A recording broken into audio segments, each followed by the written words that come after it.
Alright, hello everybody. I just wanted to show you the Tisas Aviator. I don't see any videos of this online, so I figured it might help some people just to see it in the flesh, because I was very curious seeing it. So if you don't know what it is, it's a alloy frame, basically like a Commander, maybe like their tank Commander they sell, but with a few little differences. But it's a lightweight Commander. I got this with tax and everything out the door, $508. So you're looking well north of $1,000 for a real Colt or anything similar. So I thought it was worth trying out. Tisas does have a lifetime warranty, and I'll try to stay in frame. I usually don't even use a tripod, but I'm going to try to help you out today so you can take a look at it. But I may be out of frame at times. So, came with two mags. These are Metgar magazines. You can see there's already some wear. Oops. Getting out of frame. Some wear right here on it, just from inserting the magazine. So this thing has a very robust magazine release. So when you put in the magazine, you hit a firm wall, and you really got to kind of bash it in, and what'll happen is the magazine will push against the left side of the frame. So when I break it down, you can see there's a little bit of wear on the inside. Not that it matters. So why did I get this over their carry version? A few things. One, it has the A1 beaver tail. So the regular 1911 one is a little shorter, A1's a little longer.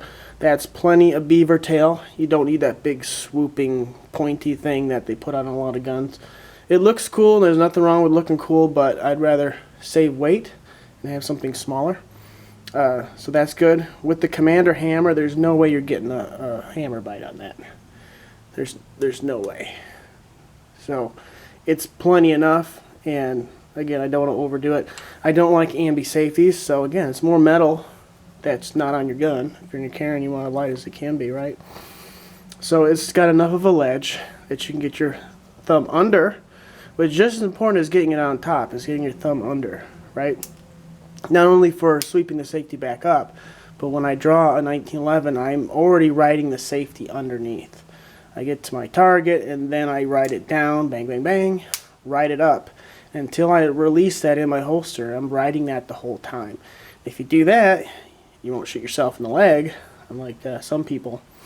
Trigger is short. I like the short trigger. On guns with a longer trigger, I tend to put slim grips to get the reach, but because this is a short trigger, and there's some, I guess it's hard to see, but there's some checkering on the face of the trigger, but that just lets me get on there.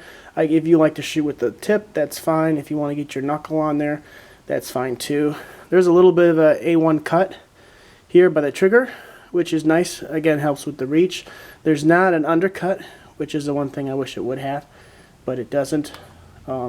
Everything else pretty standard, but of note is the front sight is a Novak cut. It is dovetailed. There's a roll pin in there, and that roll pin goes through the slide, and you can remove that.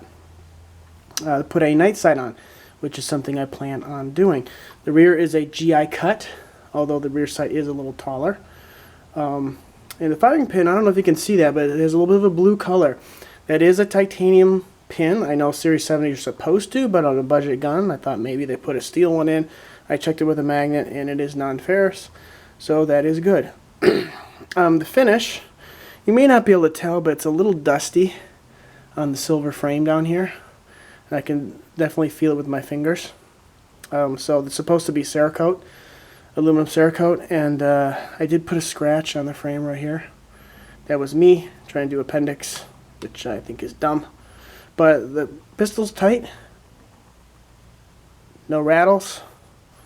Some people care about how the grip safety sounds. I don't, but it's got a good amount of tension. It's not loose side to side. It's not loose on the sear spring. The fit is tight so far. Excuse me. But the fit, a little loose is not bad either. If you got a Colt, it's probably going to be loose. My Colt's loose without a high round count, so that's just the way it is. Let me break it down. Show you something here, right?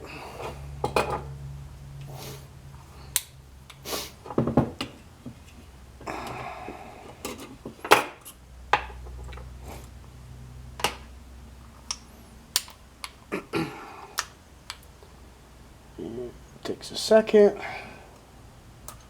Alright. What is this here? So, what I want to show you,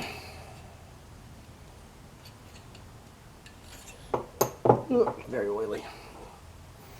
So you can see the Cerakote, or maybe you can't, but it is wearing on the slide rails, which is no problem.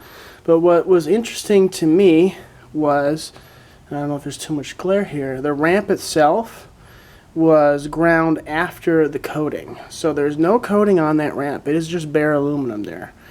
And of course, I would not recommend touching that ramp. Leave it alone.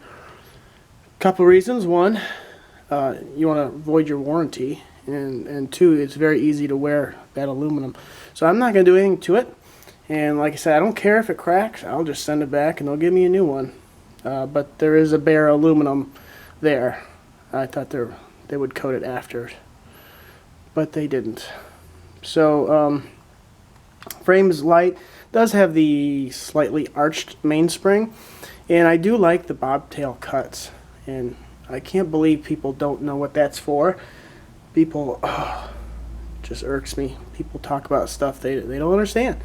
But anyway, when you carry a 1911, you're probably going to carry it with a slightly forward cant on your strong side, and so this is what's going to poke you in the ribs. So having that more rounded helps. Now that being said, this one does have a little bit of a arch to it, a little bit of a downward contour, and there's a little bit of a bevel on that, and that's enough to take the edge off. Not as nice as a bobtail cut, but it's better than, you know, like with a flat spring and just a really spiky 90-degree or less angle there. It just really pokes you.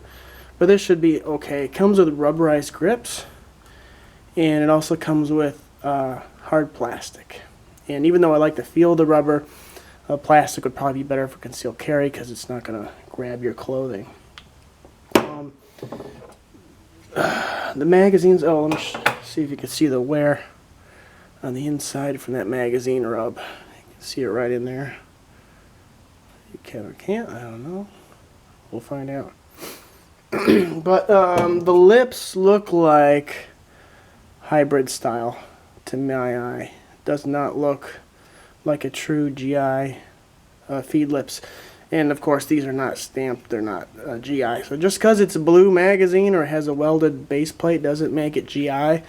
What makes it GI is those feed lips. And they should have numbers stamped on the bottom if it's GI style.